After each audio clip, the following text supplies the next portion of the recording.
Hey everyone, today I'm doing a new Little People Big Dreams book, Ernest Shackleton.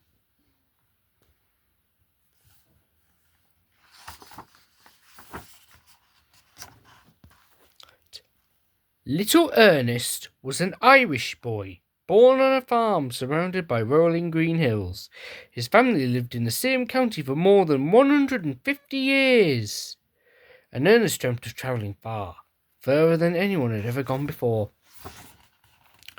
He was 6 years old when he dug a hole in the back garden, determined to arrive on the other side of the world. And Ernest had the 4 qualities of a good explorer: optimism, patience, idealism, and courage. Age 16, Ernest joined the Merchant Navy and put his heart and soul into becoming a master mariner. He took part in 2 expeditions trying to reach the South Pole, the southernmost place on Earth.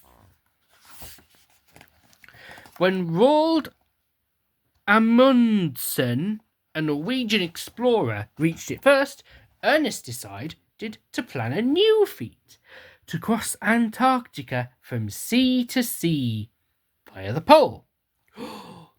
It would be the greatest journey ever attempted. I bet it would be the most hardest one too.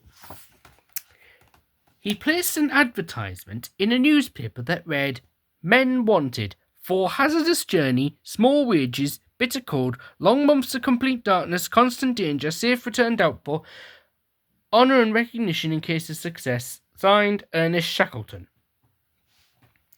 Many qualified men applied for the job, but for Ernest, their ability to work as a team was much more important than experience. And in August 1914, a team of 28 men, 69 sled dogs, several pigs, and a cat named Mrs. Chippy headed to Antarctica on a ship called the Endurance. It was the most enthusiastic and optimistic crew ever seen.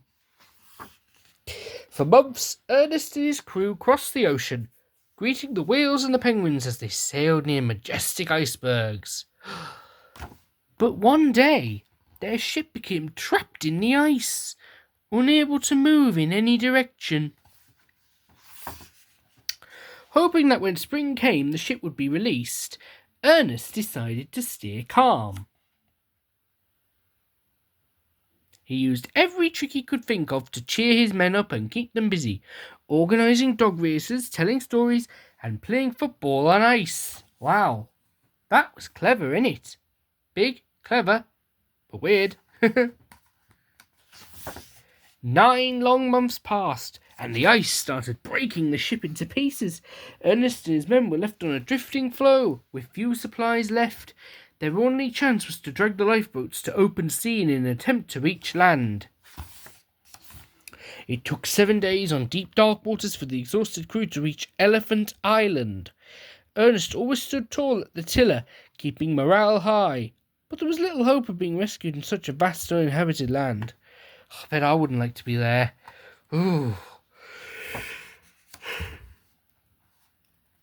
In an attempt to be rescued, Ernest and 5 of his men left the crew and set off again on a dangerous journey, looking for the nearest whaling station. And sailors couldn't believe their eyes the day that Ernest walked in asking for help. Sorry about that. Dropped my camera.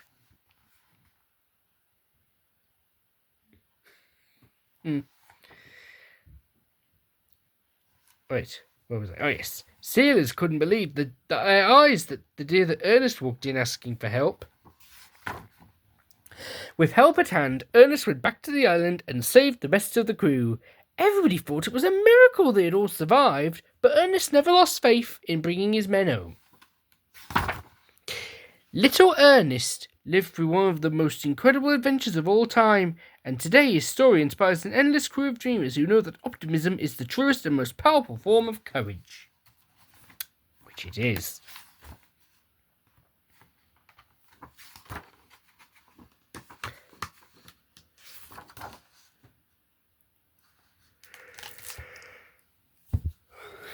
What did you think of the story? Was it brilliant or what?